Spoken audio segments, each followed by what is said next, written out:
Charilam foreign liquor দোকান অনির্দিষ্টকালের জন্য বন্ধ করে দিলেন সিপাহীজলা জেলা আবগারি দপ্তরের অফিসার ললিত চাকমা, জেলা আবগারি দপ্তরের senior inspector Ramkrishna Debnath, sub inspector Aritrika Dutta এবং আবগারি দপ্তরের রামদয়াল ত্রিপুরা। এক মাস ধরে বন্ধ চরিলাম ব্লক রোড থেকে অল্প একটু দূরে রাঙাপানিয়া নদীর তীরবর্তী অঞ্চলে অবস্থিত চরিলাম ফরেন লিকার দোকান। এপ্রিল মাসের 1 তারিখ আবগারি দপ্তর বন্ধ করে দেয় এই লিকার শপ। এই লিকার দোকানের মালিক দুলাল সাহা। এ বিষয়ে বৃহস্পতিবার বিকেলে জেলা শাসক ডাক্তার সিদ্ধার্থ শিব জসওয়াল প্রশ্ন করা হলে তিনি জানান, বিলেতি মদের কাউন্টারের লাইসেন্স ফিস প্রদান করতে হয় সরকারকে। চরিলাম কাউন্টারের মালিক লাইসেন্স ফিস জমা করেনি, যার ফলে জেলা আবগারি দপ্তরের অফিসাররা কাউন্টারের তালা ঝুলিয়ে দিয়েছেন অনির্দিষ্টকালের জন্য।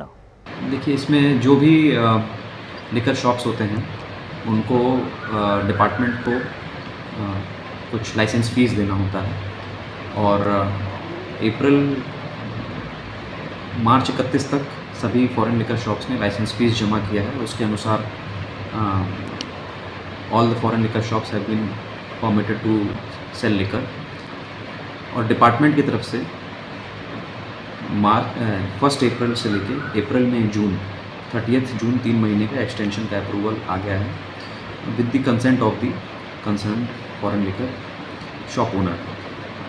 कुछ शॉप्स हैं, आई थिंक सिपाहीजला डिस्ट्रिक्ट में एक चारिलाम फॉरेन लिकर शॉप है जिन्होंने इस एक्सटेंशन को लेकर कंसेंट अपना नहीं दिया है। Basically they don't want to continue with the foreign liquor shop और इस कारण से वो शॉप सेल नहीं कर सकता है लिकर।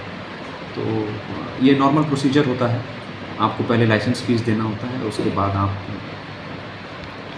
लिकर सेल कर सकते हैं और अब यदि आपने नहीं दिया है तो you are not allowed to sell any kind of liquor.